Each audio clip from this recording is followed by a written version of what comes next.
Assembly ఎన్నికల వేళ తమిళనాడులో పొత్తు పొడుపులు ఆసక్తి కలిగిస్తున్నాయి. ఒకప్పటి మిత్రులు మళ్లీ దగ్గరయ్యారు. తమిళనాడులో ఎన్డీఏకు మళ్లీ జీవం పోశారు. అన్నాడీఎంకే బీజేపీ జత కలిశాయి. దీనికి సంధానకర్తగా అమిత్ షా వ్యవహరించడంతో కూటమి ఏ మేరకు బల చాటుతుందనే చర్చ నడుస్తోంది.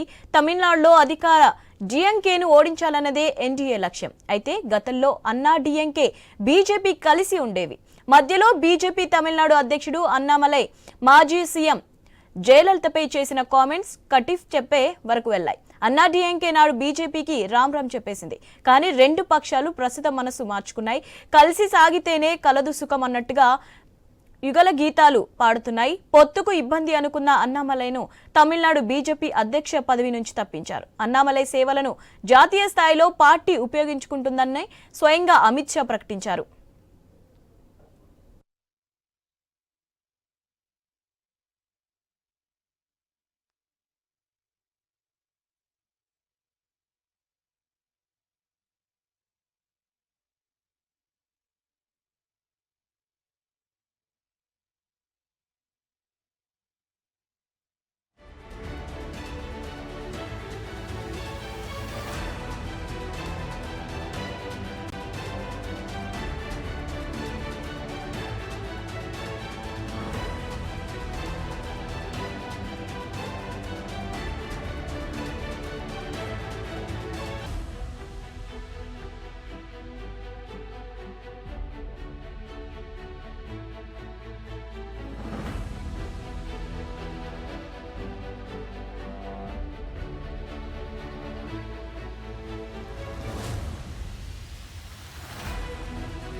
రెండు 2024 లోక్సభ ఎన్నికల ముందు ఎన్డీఏ నుంచి అన్నాడీఎంకే బయటకొచ్చి విడిగా పోటీకెళ్లడం డీఎంకేకు బాగా కలిసి వచ్చింది.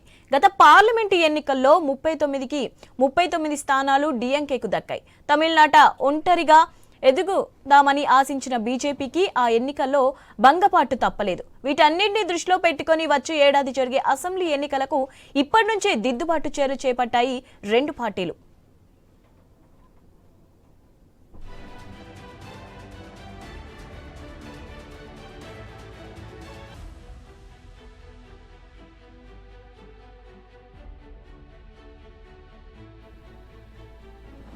వాస్తవానికి 1998 పార్లమెంట్ ఎన్నికల్లో తొలిసారి బీజేపీతో పొత్తు పెట్టుకున్న అన్నాడీఎంకే ఎండీఎంకే కూటమి తమిళనాడులో అత్యధిక స్థానాల్ని గెలుచుకుంది. అక్రమాస్తుల కేసులో జయలలితకు బెయిల్ ఇప్పించే ప్రయత్నం చేయలేదనే కారణంతో నాడు కూటమి నుంచి అన్నాడీఎంకే వైదొలిగింది. అటల్ బిహారీ వాజ్పేయి ప్రభుత్వానికి మద్దతును ఉపసంహరించుకుంది. ఫలితంగా కేంద్రంలో బీజేపీ నేతృత్వంలోని ప్రభుత్వం కూలిపోయింది. తరువాత 2004లో ఎన్డీఏలో భాగంగా బీజేపీతో కలిసి లోక్సభకు పోటీ చేసిన ఒక్క సీటు దక్కలేదు. 2016లో జయలలిత మరణం తర్వాత నాటకీయ పరిణామాలు చోటు చేసుకున్నాయి. బీజేపీతో జతకట్టి 2019 లోక్సభ 2021 అసెంబ్లీ ఎన్నికల్లో పోటీకి దిగిన అన్నాడీఎంకే ఆశించిన ఫలితాలు రాబట్టలేకపోయింది. పళనిసామి పన్నీర్ సెల్వంల మధ్య ఆధిపత్య పోరు వల్ల అన్నాడీఎంకే ప్రతిష్ట సైతం మసకబారింది. ఇప్పుడు అవన్నీ మర్చిపోయి డీఎంకేను ఢీకొట్టేందుకు ఏడాది ముందు నుంచే ఎన్నికల రణతంత్రాన్ని రచిస్తోంది ఎన్డీఏ.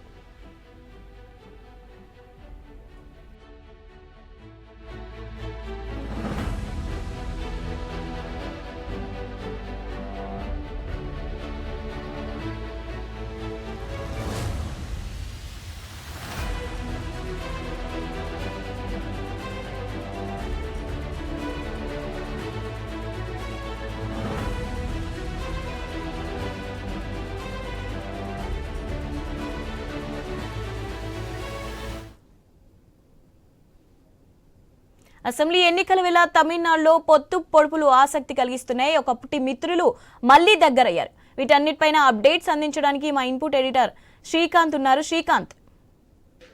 Shivani, good evening. మొత్తానికి తమిళనాడులో ఇక ఎన్నికల సమరశంఖారావు అనుకోవాలి. ఇక పూరించడానికి అన్ని సంసిద్ధమవుతున్నారు. సో అమిత్ షాని పళనిస్వామి కలిసిన తర్వాత రాజకీయ పరిణామాలు పూర్తిగా మారిపోయినాయని చెప్పడంలో ఎట్లాంటి సందేహం లేదు. సో దీంట్లో ఇక్కడ అన్నామలైని అధ్యక్ష పదవి నుంచి తప్పిస్తేనే ఈ పొత్తు ముందుకెళ్తుంది అని పళనిస్వామి అటు అమిత్ షాతో చేసినటువంటి వ్యాఖ్యలు, అంటే వాళ్ళతో మాట్లాడినటువంటి సందర్భం ఏదైతే ఉందో, సో దాంట్లో భాగంగానే పళనిస్వామి అన్నామలైని భారతీయ జనతా పార్టీ తమిళనాడు రాష్ట్ర అధ్యక్షుడిగా తప్పించి ఆ స్థానంలో ఇప్పుడు నాగేంద్రన్ పేరును అధికారికంగా భారతీయ జనతా పార్టీ ప్రకటించేసింది. సో నైనార్ నాగేంద్రన్ ప్రస్తుతానికి భారతీయ జనతా పార్టీ తమిళనాడు రాష్ట్ర ఉపాధ్యక్షుడిగా ఉన్నారు. సో ఆయన పేరును ప్రతిపాదించిన వారిలో పార్టీ నాయకత్వంతో పాటు అన్నమలై కూడా ఆయన పేరును ప్రతిపాదించినటువంటి వ్యక్తుల్లో ఉన్నారు. తాను అధ్యక్ష పదవి రేసులో లేనని చెప్తూ నాగేంద్రన్ పేరుని ఆయన ప్రతిపాదించినటువంటి పరిస్థితి. సో ప్రస్తుతానికి తిరునల్వేలి నియోజకవర్గం నుంచి భారతీయ జనతా పార్టీ ఎమ్మెల్యేగా నాగేంద్రన్ కొనసాగుతున్నారు.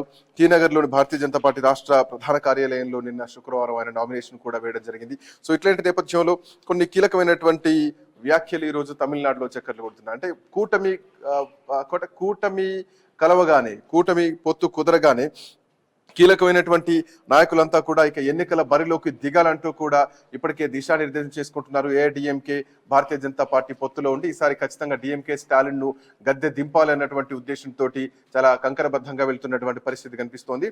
అటు స్టాలిన్ కూడా రాష్ట్రంలో ఉన్నటువంటి ఎమోషనల్ ఏవైతే కనెక్టివిటీ సిస్టమ్స్ థింగ్స్ ఉంటాయో, సో వాటిని కనెక్ట్ చేసుకుంటూ వాటిని ప్రజల్లోకి తీసుకెళ్లేటువంటి ప్రయత్నం చేస్తున్నారు. దాంట్లో భాగంగానే డీలిమిటేషన్ సంబంధించినటువంటి దక్షిణ భారతదేశంలో ఉన్నటువంటి ప్రతిపక్ష నాయకుల్ని, ముఖ్యమంత్రులందరినీ కూడా చెన్నైలో మొన్న మధ్యనే మీటింగ్ పెట్టడం జరిగింది. డీలిమిటేషన్ కి వ్యతిరేకంగా ఆయన అందరినీ ఏకతాటిపైకి తీసుకురావడం జరిగింది. గతంలో కూడా స్టాలిన్ ఇదే కండక్ట్ చేశారు, ఈసారి కూడా అదే చేశారు. బట్ ఇట్లా నేపథ్యంలో ఏఐడిఎంకే భారతీయ జనతా పార్టీ పొత్తు ఏ విధంగా ఉంటుంది అన్నది మాత్రం చూడాలి. సో అసెంబ్లీ ఎన్నికల నేపథ్యంలో ఈ రెండు పార్టీల మధ్య పొత్తు అయితే కుదిరింది. సో దీంట్లో బీజేపీ అన్నాడీఎంకే కూటమికి ఇప్పటికే దేశవ్యాప్తంగా ఉన్నటువంటి ఎన్డీఏ కూటమిలో ఉన్నటువంటి ప్రభుత్వాలన్నీ కూడా వాళ్ళకి శుభాకాంక్షలు చెప్తున్నటువంటి పరిస్థితి అఫ్ కోర్స్ కనిపిస్తోంది. సో ఇప్పటికే పళనిస్వామి పేరును ముఖ్యమంత్రిగా పరిశీలిస్తున్నారు. దీని ద్వారా ఆయనకి ఇదివరకు ముఖ్యమంత్రిగా చేసినటువంటి అనుభవం. దీని మోర్ ఓవర్ పళనిస్వామి, పన్నీర్ సెల్వం ఇద్దరు కూడా వీళ్ళిద్దరి ఆధిపత్య పోరు వల్లనే ఏఐడిఎంకే చీలినటువంటి పరిస్థితి. సో కొంత స్టాలిన్ గెలవడానికి కూడా అదే కారణం. సో ఇట్లా నేపథ్యంలో ఈ ఇద్దరు కూడా ఇప్పుడు ఏకతాటిపైకి ఉండడం మాత్రం కొంతవరకు తమిళనాడులో ఈ కూటమికి కలిసి వచ్చేటువంటి అంశం అనే చెప్పాలి. సో కూటమి తరపున ముఖ్యమంత్రి అభ్యర్థిగా పళనిస్వామి పేరును కూడా అంటే ఇప్పటికే చాలా కీలకంగా పరిశీలనలు చేస్తున్నారు. సో ఒకవేళ అంటే రాష్ట్రంలో అధికారంలోకి వచ్చిన తర్వాత ముఖ్యమంత్రి బాధ్యతలు కూడా కూటమి నుంచి ఆయనకే ఉంటుందన్నటువంటి వాదన కూడా ఈ రోజు తెరపైకి తెస్తున్నటువంటి క్రమంలో పళనిస్వామికి కూడా శుభాకాంక్షలు ముందస్తుగానే చెప్తున్నటువంటి పరిస్థితి. సో ఇట్లా నేపథ్యంలో తమిళనాడులో అంటే గతంలో కూడా కూటమి ప్రభుత్వం ఉంది. ఆ తర్వాత జయలలిత మరణం తర్వాత కొంత ఎఫెక్ట్ కావడం, ఆ తర్వాత అంటే పాజిటివ్ గా ఉండకపోవడం, జయలలిత మరణం పట్ల కేంద్రం సానుకూలంగా ఉండకపోవడం, సపోర్ట్ ఇవ్వకపోవడం, ఇవన్నీ కూడా చాలా క్రియాశీలంగా మారాయి. తనను అసెంబ్లీ నుండి బయటికి పంపించినటువంటి పరిస్థితుల్లో కూడా. సో 1,00,000 కారణాలు ఉన్నాయి. సో ఇట్లా నేపథ్యంలో రాజకీయ కారణాల దృష్ట్యా కూటమి ప్రభుత్వం విచ్ఛిన్నం కావడం జరిగింది. ఏఐడిఎంకే కూటమి రెండు విడిపోవడం జరిగింది. ఆ తర్వాత జరిగినటువంటి అంటే కలిసి మళ్ళీ ఎన్నికలకు వెళ్ళినా కానీ పెద్దగా ఎఫెక్ట్ ఏమో పడలేదు, 0 స్థానాలకే పరిమితమైనటువంటి పరిస్థితి. సో ఇది డిఎంకేకి చాలా కలిసి వచ్చినటువంటి అంశం. సో ఇప్పుడు మళ్ళీ ఈ కూటమి ప్రభుత్వం ఏర్పడితే గనక ఎంతవరకు ఓట్లు పడతాయన్నది మాత్రం చూడాల్సినటువంటి అవసరం ఉంది. ఇంకా ఇందులో విజయ్ను కూడా మనం పరిశీలనలోకి తీసుకోవాలి. విజయ్కి సంబంధించినటువంటి టీవీకే పార్టీ కూడా ప్రస్తుతానికి ఇంకా దాని స్టాండ్ ఏంటి అన్నది కూడా చూడాల్సినటువంటి అవసరం ఉంది. ఎవరికి మద్దతు ఇచ్చేటువంటి ఛాన్సెస్ కూడా ఉంటాయి. సో తమిళనాడు కొంత రసవత్తరంగా ఉండేటువంటి ఛాన్సెస్ కూడా ఉంటాయని చెప్పడంలో ఎట్లాంటి సందేహం లేదు. అయితే 2024 లోక్సభ ఎన్నికల ముందు ఎన్డీఏ నుంచి అన్నా డిఎంకే బయటకు వచ్చిన తర్వాత అది డిఎంకేకు అంటే స్టాలిన్ కు బాగా కలిసి వచ్చింది, ఇందాక మనం చెప్పుకున్నట్టు. సో అంతేకాదు అంతకుముందు పార్లమెంట్ ఎన్నికల్లో కూడా, మొన్న పార్లమెంట్ ఎన్నికల్లో కూడా 39కి 39 స్థానాలు మొత్తం ఓవరాల్ గా క్లీన్ స్వీప్ డిఎంకేనే చేయడం జరిగింది ఈ కూటమి విచ్చిన తర్వాత. సో ఇవన్నీ చూసి ఈ దిద్దుబాటు చర్యల్లో భాగంగానే అన్నమలైని తప్పించడం, ఆ తర్వాత అన్నమలైకి ఏఐడిఎంకేకి పడకపోవడం, సో ఇందులో ఉన్నటువంటి నాయకత్వం అన్నమలైతో విభేదించడం, సో వాదోపవాదాలు చేయడం, కొన్ని కామెంట్స్ కూడా చేయడం, ఇవన్నీ కూడా అన్నమలైని తప్పించడానికి ఒక కారణం. ఆఫ్ కోర్స్ భారతీయ జనతా పార్టీకి ఎక్కడైనా కానీ దక్షిణాదిలో పాగవేయాలన్నటువంటి పరిస్థితుల్లో చాలా రోజుల నుంచి ప్రయత్నాలు చేస్తోంది. కర్ణాటకలో ప్రయత్నం చేసింది, కుదరలేదు. ఆ తర్వాత తెలంగాణలో ప్రయత్నం చేసినా కుదరలేదు. ఆంధ్రప్రదేశ్లో కూటమి ప్రభుత్వం వచ్చింది. సో తమిళనాడులో ఇప్పుడు ఏఐడిఎంకేతో కలిసి పొత్తులకు ప్రభుత్వాన్ని ఏర్పాటు చేసేటువంటి ప్రయత్నం చేస్తున్నటువంటి క్రమం కనిపిస్తోంది. సో ఏమైనా గత నష్టాన్ని దృష్టిలో పెట్టుకుని ప్రస్తుతానికి కూటమితో ముందుకెళ్ళడానికి మాత్రం కూటమి ప్రభుత్వం అయితే ముందుకెళ్తోంది. సో చూద్దాం ఎట్లా ఉండబోతోంది ఏంటన్న చూద్దాం.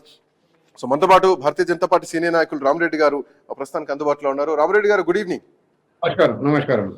రామరెడ్డి గారు, సో ముందస్తు శుభాకాంక్షలు చెప్పుకోవాలా? కూటమి ప్రభుత్వానికి బాటలు పడ్డట్టు కనిపిస్తోంది. సో పవన్ కళ్యాణ్ కూడా కొన్ని కీలకమైనటువంటి కామెంట్స్ చేశారు. ముందస్తుగానే శుభాకాంక్షలు చెప్తున్నారు. పళనిస్వామికి ముందస్తుగానే శుభాకాంక్షలు చెప్తున్నారు. ఆయన్నే ముఖ్యమంత్రిగా అభ్యర్థిగా ప్రకటించేస్తున్నటువంటి క్రమం కూడా కనిపిస్తోంది. ఏం చెప్తున్నారు రామరెడ్డి గారు? ఎట్లా ఉండబోతోంది ఎన్నికల్ని? స్టాలిన్ ని ఢీకొట్టడం అంత ఈజీ అవుతుంది అంటున్నారా? కూటమి గతంలో పెద్దగా కలిసి ట్రావెల్ చేసిన పరిస్థితులు లేవు. మళ్ళీ విడిపోయిన తర్వాత ఎదురు దెబ్బ తగలడం ఇవన్నీ కూడా జరిగినాయి. సో ఈసారి ఎట్లా చూడొచ్చు ఈ కూటమిని? ఇంతకుముందు మా యూపీ ముఖ్యమంత్రి యోగి గారు బటేతో కటేగి సేమ్ తోటి లాభపడ్డది డిఎంకే రెండో రావడం అనేది పాసిబుల్ కాదు. ఏఐడిఎంకే విచ్ఛిన్నపోవడం, అలయన్స్ లేకపోవడం వల్ల వారు అధికారంలోకి రాగాలి. అయిన తర్వాత ఈ రోజు ఏఐడిఎంకేలో ఉన్న రెండు గ్రూపులు కలవడం, ఇంతకుముందు కూడా మీరు ఇంతకుముందు అన్నారు సౌత్ ఇండియాలో కర్ణాటకలో ఒకసారి కానీ మేము అంతకుముందు అధికారంలో ఉన్నాం. అంతకుముందు కూడా ఇది తెలంగాణలో కూడా మాకు బలమైన బేస్ ఉంది. ఈ రోజు 8 పార్లమెంట్ సీట్లు తెచ్చుకోవడం అంటే, అంతకుముందు 8 అసెంబ్లీ తెచ్చుకున్న దగ్గర 8 పార్లమెంట్ తెచ్చుకోవడం అంటే మా పర్ఫార్మెన్స్ 200% పెరిగింది. అందుకోసం ఈరోజు ఆంధ్రప్రదేశ్ లో ఏదైతే పొల్యూషన్ గవర్నమెంట్ ఉందో, సౌత్ ఇండియాలో ఉన్న కేరళలో మేము సొంతంగా ఒక ఎంపీని గెలవగలిగాం నిల్ సీట్లకి. ఈరోజు కేరళలో కూడా కాంగ్రెస్ పార్టీ కాదు, ఎందుకంటే కాంగ్రెస్ పార్టీ స్టాండ్ లేదు. సిపిఎం తోటి ఆడనేమో అలా కొట్లాడతారు. ఢిల్లీకి వచ్చాము, ఫ్రెండ్షిప్ చేస్తారు, ప్రజలు అర్థం చేసుకుంటారు. అంటే లోక్సభ ఎన్నికల్లో ఏడీఎంకేతో మీరు పొత్తు విడిపోయిన తర్వాత లోక్సభలో ఏఐడిఎంకే ఓటమి కూడా పరోక్షంగా బీజేపీ కొత్త కారణం. ఎందుకంటే అక్కడటువంటి స్థానిక ప్రాంతీయ పార్టీలను బేస్ చేసుకుని మీ ఓటు బ్యాంకును పెంచుకున్నటువంటి పరిస్థితి కనిపించింది. సో ఆ ఎఫెక్ట్ కూడా కొంతవరకు ఏఐడిఎంకేకి పడింది. ఈ రెండు విడిపోయి పోటీ చేయడం వల్ల ఓటు బ్యాంకు విచ్ఛిన్నమైపోవడం, షేర్ అయిపోవడం, అటు డిఎంకే కలిసి వచ్చడం. అదే చెప్తున్నా కదా, బటేగతో కటేయం కానీ ఏదైతే విడిపోతే చెడిపోతాం అనేది అది అర్థమైంది. ఎవరు కానీ రాజకీయ పార్టీ అన్నప్పుడు సొంతంగా ఎదగడానికి భారతీయ జనతా పార్టీ ఏ పార్టీ అయినా ప్రయత్నం చేస్తుంది. భారతీయ జనతా పార్టీ కూడా ప్రయోగం చేసినాం, దాంట్లో కొంత సక్సెస్ అయినాం. 100% అన్నామలయ్య గారు ఏదైతే ఆ స్టాండ్ తీసుకొని ఇండివిజువల్ పోదామని పోయి ఆడ పర్సంటేజ్ ఆఫ్ ఓట్స్ పెరిగినాయి, 4 సీట్లు. రామరెడ్డి గారు అన్నామలైని తప్పించారా, అన్నామలై త్యాగం చేశారా? అన్నామలై తప్పించడం అనేది భారతీయ జనతా పార్టీ అభివృద్ధి కోసం ఎవరినైనా తప్పించడం అంటే అది వేరు. వాళ్ళని పక్కన పెట్టేసి వాళ్ళు ఇది కాదని వాళ్ళు అంటరాని వారు పార్టీలో మరొక ఆలోచన విధానంతో వేరు. ఆలోచన విధానాన్ని కేంద్ర పార్టీ ఒప్పుకుంటూనే పోయిండు. ఆ రోజు వారు అట్లా ఓపెన్ వారు చెప్తే కేంద్ర పార్టీ ఒప్పుకుంటే ఆ రోజు పోయేవారా కాదు. ఏదైనా ఉండని ఇంట్లో ఫ్యామిలీ దాంట్లో ఉన్న విధంగానే వారు ప్రపోజ్ చేసిర్రు, అప్పుడు యాక్సెప్ట్ చేసిర్రు. ఇప్పుడు ఉండి చెప్పారు అట్లొద్దు, నేను కేంద్రం వల్ల నీ అవసరం ఉంది తీసుకుంటారు. పార్టీ డిసిషన్ లేకుండా ఇండివిజువల్ గా అన్నమాలయ ఉండని, ఇక్కడ ఈడ కిషన్ రెడ్డి ఉండని, బండి సంజయ్ ఉండని, లక్ష్మణ్ ఎవరు ఉండని, పార్టీ హైకమాండ్ చెప్పిన గైడ్ లైన్స్ ప్రకారమే నడుచుకుంటారు. ఆడ అన్నామలై ఐడిఎంకే తోటి వ్యతిరేకంగా ఇండివిజువల్ పోదామని పార్టీ డిసిషన్ అది. దాని మీద అన్నామలై ఇంకో పాయింట్ కూడా కనిపిస్తోంది రామరెడ్డి గారు. అంటే తమిళనాడులో రాజకీయ తుఫాన్ ఏ స్థాయిలో ఉందో మనం తెలుసు. అటు డిఎంకే, ఇటు ఏఐడిఎంకే, అటు భారతీయ జనతా పార్టీ లోక్సభ ఎన్నికల్లో ఏఐడిఎంకేకి ఒక రకమైనటువంటి షాక్ ఇచ్చింది. ఇటు విజయ్ కూడా తన ఒక పార్టీని పెట్టడం జరిగింది. సో ఇప్పుడు అంటే విజయ్ కి ధీటుగా అటు ఉదయనిధి స్టాలిన్ కూడా డిప్యూటీ సీఎం ను చేసినటువంటి పరిస్థితి కనిపిస్తోంది. సో డిప్యూటీ సీఎం పదవిని ప్రమోట్ చేయడానికి కారణం కూడా అటు విజయ్ ని ఢీకొట్టడానికి, విజయ్ ని ఎదుర్కోవడానికి. సో ఇద్దరు హీరోల మధ్య ఒక యుద్ధం నడుస్తోంది. విజయ్ వర్సెస్ ఉదయనిధి స్టాలిన్, ఇటు స్టాలిన్ వర్సెస్ కూటమి ప్రభుత్వం. సో ఈ ట్రయాంగిల్ ఎట్లా చూస్తారు? ఫ్యామిలీ పార్టీస్ లా డిఎంకే కరుణానిధి పోతే ఆయన కొడుకు వస్తాడు స్టాలిన్, ఆయన కొడుకు తర్వాత ఉదయనిధి వస్తాడు. వాళ్ళ దాంట్లో ఫ్యామిలీలా ఇప్పుడు టిఆర్ఎస్ పార్టీ ఉన్న కేసీఆర్ తర్వాత కేటీఆర్ ప్రమోట్ చేస్తుంటారు వర్కింగ్ ప్రెసిడెంట్. అది ఫ్యామిలీ పార్టీ. దాంట్లో ఆయనను కాకుంటే ఆయనను విజయ్ దానికోసం అని మనం ఎక్స్పెక్ట్ చేయడం కాదు. వాళ్ళ ఫ్యామిలీ ఆ పార్టీని డిఎంకేను స్టాలిన్ కొంత హెల్త్ ప్రాబ్లమ్స్ దాంట్లో దీంట్లో వస్తే కొడుకును ప్రమోట్ చేయడం, ఇది వంశపారంపర్య పాలన కదా. అందుకోసం దాంట్లో మనం కొత్తగా ఆలోచించాల్సిన ఫ్యామిలీ పార్టీస్లో వాళ్ళు ఎట్టి పరిస్థితుల్లో కొత్త వాళ్ళ ఫ్యామిలీ వాళ్ళని ఒకరిని ఎలైట్ చేస్తున్నట్టు. మనం శివసేనని తీసుకున్నా అంతే, ఉద్ధవ్ ఠాకరే తర్వాత వాళ్ళ కొడుకును ఆదిత్య ఠాకరే అందుకోసం ఫ్యామిలీ పార్టీస్ అని ఈడ జరిగింది పోయిన బీజేపీ ప్రభుత్వం డీలిమిటేషన్ పేరుతోటి రాష్ట్రాలకు అన్యాయం చేస్తోంది. సో దీన్ని వాయిదా వేయాల్సినటువంటి పరిస్థితి ఉంది. ఈ అంశాన్ని స్టాలిన్ గట్టిగా ప్రజల్లోకి తీసుకెళ్తున్నారు. ఇంకా కొన్ని కీలకమైనటువంటి సెంటిమెంట్ అస్త్రాలను కూడా స్టాలిన్ వదులుతున్నటువంటి క్రమం కనిపిస్తోంది. ఇప్పటి వరకు దాని గైడ్ లైన్సే రాలేదు, ఏ విధంగా చేస్తారు అనేది. కానీ వాళ్ళు ఏంటంటే రెచ్చగొట్టి public south India north India అని ఇప్పటి వరకు దాని మీద ఏమన్నా సెంట్రల్ గవర్నమెంట్ ఏమన్నా గైడ్ లైన్స్ ఇచ్చారా? నష్టం జరగదని చెప్పారు, సౌత్ ఇండియాకి నష్టం జరగకుండా చూస్తామన్నారు, తగ్గవన్నారు. కానీ అది ఏ విధంగా అనేది ఇప్పటి వరకు ఇంతవరకు ఎక్కడ కాలేదు. ఇది కూడా పాపులేషన్ కూడా సర్వే కావాలి కదా, అది కూడా ఇంకా కాలేదు. డీలిమిటేషన్ది ఇంకా కాలేదు, పాపులేషన్ సర్వేనే కాలేదు. ఏంది అంటే ముందే ఏదో పబ్లిక్ ను రెచ్చగొట్టాలి, సౌత్ ఇండియాలో సీట్లు దొరుకుతాయి, సౌత్ ఇండియా ఇదే, సౌత్ ఇండియా అదే అవుతుంది, అవన్నీ జరుగుతున్నాయని. ఎందుకు ఇప్పుడు ఏదైతే మన 17 సీట్లు ఉన్నాయి, 42 ఉండే తెలంగాణ ఉమ్మడి ఆంధ్రప్రదేశ్, 42 సీట్లకు 80 సీట్లు ఉంటే 80 సీట్లకు ఎంత రేషియోలో పెరుగుతాయో, 42 సీట్లకు ఏ రేషియోలో పెడితే 80 సీట్లకు ఆ రేషియోలో పెరగవచ్చు. 80 ఉంటుంది 42, ఈ రోజు ఎంత ఉందో ఆ రోజు అట్టే ఉంటుంది. సీట్లు పెరిగినా సీట్లు పెరుగుతాయి, అక్కడ సీట్లు పెరుగుతాయి, ఈ రేషియోలోనే పెరగవచ్చు కదా. ఏం చేస్తారు అనేది ఇంతవరకు ఫైనల్ కాలేదు. ఫైనల్ కాకముందే సౌత్ ఇండియా అని అంటే దీంట్లో ఏం లేదు. ఏదన్నా సమస్యలు వాళ్ళు వీక్ అవుతున్నప్పుడు సెంటిమెంట్స్ రగిలించడానికి ఉపయోగపడేది అదే తప్ప ఇప్పటి వరకు central government welcome back to మీ దగ్గరకు వస్తాను. మనతో పాటు శ్రీనాథ్ రెడ్డి గారు కూడా మనతో పాటు ప్రముఖ రాజకీయ విశ్లేషకులు జాయిన్ అయ్యారు. శ్రీనాథ్ రెడ్డి గారు, సారీ కోటేశ్వరరావు గారు, కోటేశ్వరరావు గారు చెప్పండి. కోటేశ్వరరావు గారు, గుడ్ ఈవినింగ్. Good evening. తమిళనాడులో పొత్తు పొడిసింది. సో ఈ పొత్తు చాలా రోజుల నుంచి, అంటే అమిత్ షాని ఎప్పుడైతే ఏఐడిఎంకే నాయకులు కలవడం జరిగిందో, పళనిస్వామి కలిసిన తర్వాత పొత్తు ఇక అనివార్యం కాబోతోంది. ఖచ్చితంగా కలిసి పోటీలోకి వెళ్తున్నారన్నది అఫ్ కోర్స్ ఓపెన్ గానే తెలిసినటువంటి అంశం. సరే వాళ్ళ అభివృద్ధి కోసం అన్నారా, ఇంకేమైనారా సెకండరీ విషయం. బట్ రానున్న కాలంలో బయటకు రావడం జరిగింది. అన్నమలై ఆయన అధ్యక్ష పదవి రేసులో లేనని చెప్పారు. సో ఇప్పుడు నరేంద్రన్ పేరును అధికారికంగా ప్రకటించడం జరిగింది. నిన్న నామినేషన్ కూడా వేయడం జరిగింది. సో ప్రకటన తర్వాత ముఖ్యమంత్రి అభ్యర్థిని కూడా ప్రకటిస్తున్నటువంటి పరిస్థితి. సో ఎట్లా చూడొచ్చు తమిళనాడు పాలిటిక్స్ ని? వచ్చే సంవత్సరం ఎన్నికలు ఎట్లా ఉండే ఛాన్సెస్ ఉన్నాయి AIADMK and Bharatiya Janata party alliance లో? హాలీవుడ్ సినిమా రంగంలో ఎలిజబెత్ టైలర్ నాకు గుర్తున్నంత వరకు ఆమె అనేక సార్లు భర్తలకి విడాకులు ఇచ్చి మళ్ళా మాజీ భర్తలనే చేసుకున్నటువంటి చరిత్ర మనకు తెలిసిందే. తమిళనాడులో బీజేపీ కూడా అన్నాడీఎంకే తోటి గతంలో అనేక సార్లు బంధం ఏర్పరచుకుంది. ఆ బంధం నుంచి బయటకు వచ్చింది, మళ్ళా వచ్చింది. అందువలన పక్క అవకాశవాదానికి, రాజకీయ అవకాశవాదానికి తమిళనాడు బీజేపీ లేదా అన్నాడీఎంకే రెండు కూడా మనకి స్పష్టమైనటువంటి ఉదాహరణలు. ఎందుకు అంటే నిన్న కాక మొన్న వక్ఫ్ బిల్లుని అదే అన్నాడీఎంకే రాజ్యసభలో వ్యతిరేకించింది.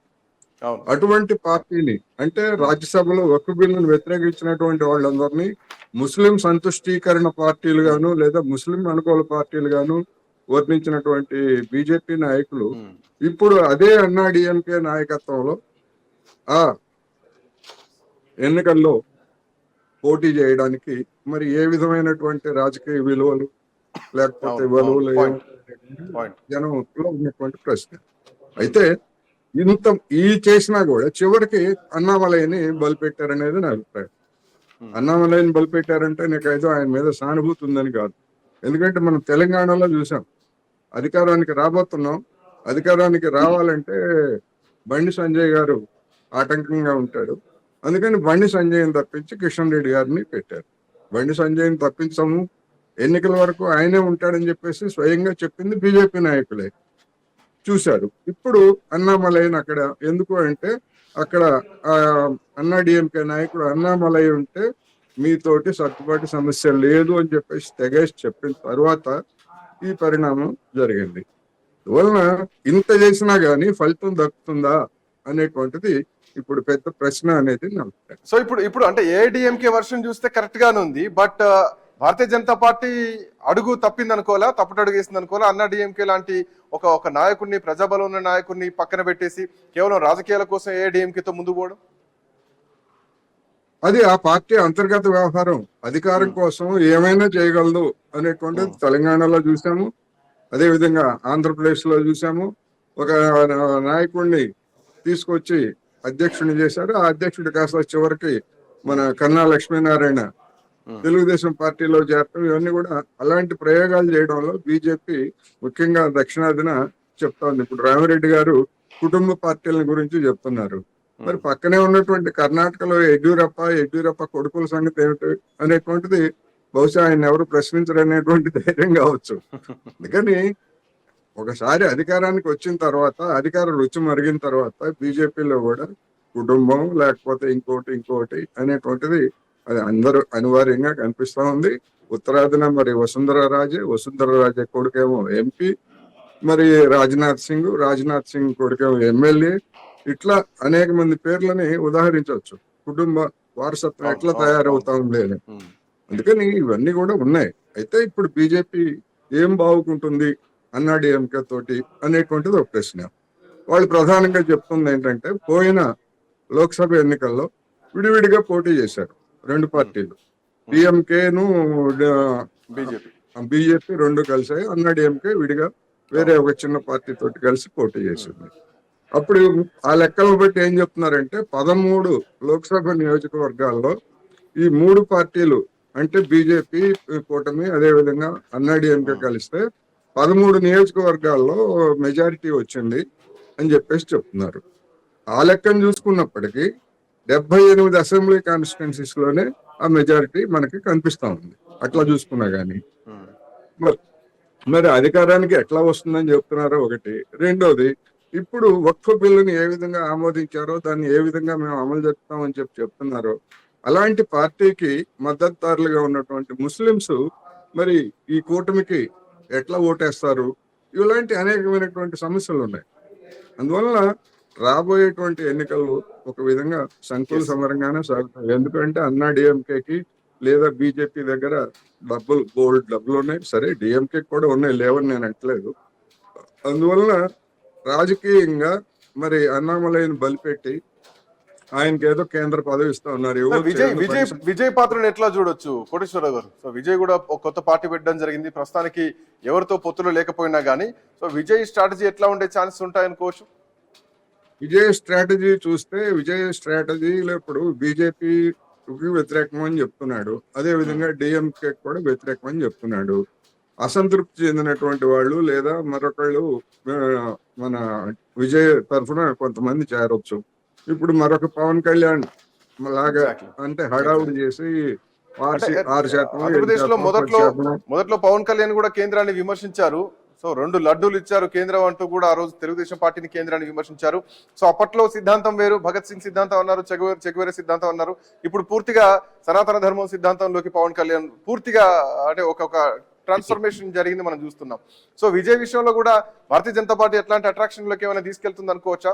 ఎందుకంటే సెలబ్రిటీలను ఖచ్చితంగా ఏమైనా జరగవచ్చు. ఇప్పుడు నేను అన్ని పుస్తకాలు చదివాను, ఇన్ని పుస్తకాలు చదివాను, చేగువేర ఆదర్శం, మా నాన్న కమ్యూనిస్టు అని చెప్పేసి కబుర్లు చెప్పినటువంటి పెద్ద మనిషి, మా నాన్న ఇప్పుడు పక్కా రామభక్తుడు, నేను పక్కా సనాతన అని చెప్పేసి పవన్ కళ్యాణ్ చెప్పినట్టు. కానీ రేపు ఏదన్నా విజయ్ కూడా అవకాశం ఉంటే ఆ విధంగా చెప్పొచ్చు. కానీ ఎన్నికలకు ముందు ఆ ప్రకటన చేసినటువంటి విజయ్ ఒకవేళ అటువంటి పని కనుక చేసి ఆ బీజేపీ కూటమిలోకి చేరుతాయి, ఇప్పటికి విజయ్కి ఉన్నటువంటి ఫ్యాన్స్ కూడా ఉంటారు, మిగులుతారని ఏమి గ్యారంటీ ఏమి లేదు.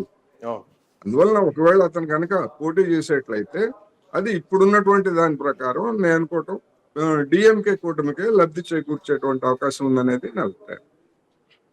బట్ అంటే ఇక్కడ ఏఐడిఎంకే భారతీయ జనతా పార్టీ పొత్తు కన్ఫర్మ్ అయిపోయింది. అధ్యక్ష పదవి నుంచి అన్నమలైని తప్పించారు. నయనా నాగేంద్రన్ పేరు కూడా అధ్యక్ష పదవిగా కన్ఫర్మ్ చేశారు. ఆఫ్ కోర్స్ అన్ని క్లియర్ అయిపోయాయి. బట్ అన్నమలై మీద కొంత సింపతి ఉంది, ప్రజల్లో కొంత ఫ్యాన్ ఫాలోయింగ్ ఉంది. అన్నమలైని తప్పించొద్దంటూ కూడా అక్కడ గోడల మీద పోస్టర్లు కూడా వెలిసినటువంటి సందర్భం ఉంది, అన్నమలై అధ్యక్షుడిగా కొనసాగింపాలని చెప్పేసి. సో ఆయన అభిమానులు ఏమైనా నొచ్చుకునే అవకాశాలు ఉంటాయా? సో అటు నుంచి ఏమైనా కొంత వ్యతిరేకత వచ్చేటువంటి అవకాశం ఉంటుంది. ఎందుకంటే బండి సంజయ్ని ఎగ్జాంపుల్ తీసుకొచ్చారు కాబట్టి, బండి సంజయ్ని తప్పించిన తర్వాత భారతీయ జనతా పార్టీ తెలంగాణలో ఏ రకంగా గ్రాఫ్ పడిపోయిందో మనందరికీ తెలుసు. సో ఏఐడిఎంకేతో పొత్తు కోసం అన్నమలైని బలి చేస్తారా, అన్నటువంటి ఉద్దేశంతో ఏమైనా ప్రజల్లో అది కొంత నెగిటివ్ సెన్సెస్ ఏమన్నా పోయే ఛాన్స్ ఏమైనా ఉండొచ్చా కోటేశ్వరరావు గారు? అవకాశాలు కూడా ఉండొచ్చు. ఎందుకంటే అన్నామలైని సింగంగా వర్ణించి మొత్తం పవన్ కళ్యాణ్ మాదిరి తాట ఒలుస్తాడు, తోలు తీస్తాడు అన్ని పార్టీలుగా అని చెప్పేసి పెద్ద ఎత్తున సోషల్ మీడియాలోనూ ఇతరత్ర కూడా ప్రచారం చేశారు. మోరోవర్ ఐపీఎస్ బ్యాక్గ్రౌండ్ అటువంటి అన్నామలైకి మరి ఇప్పుడు పక్కన పెట్టేసిన తర్వాత అన్నామలై వీరాభిమానులుగా ఉన్నటువంటి వాళ్ళు డెఫినెట్ గా హర్ట్ అవుతారు. రెండు పరిణామాలు జరిగేటువంటి అవకాశం ఉంది. ఒకటి అన్నా డిఎంకే ఒకవేళ వాళ్ళ పార్టీకి బీజేపీ క్యాండిడేట్లకి ఓట్లు వేసుకున్నా గానీ అన్నా డిఎంకే క్యాండిడేట్లకు వ్యతిరేకంగా పనిచేసేటువంటి అవకాశం ఉంది. లేకపోతే పని చేయకపోయినా గానీ కనీసం ఇంటికే పరిమితమయ్యి ఏమీ మాత్రం పట్టించుకున్నటువంటి పరిస్థితులు కూడా ఉంటాయి. లేదు వీళ్ళకి బుద్ధి చెప్పాలి, అన్నా డిఎంకే బుద్ధి చెప్పాలి అని అనుకుంటే విజయ్ పార్టీకి ఓటేసినా కూడా కొంతమంది ఓటేయచ్చు. అయితే మొత్తంగా చూసుకున్నప్పుడు బీజేపీకి ఓటింగ్ శాతం 11% చిల్లర ఉంటాయి.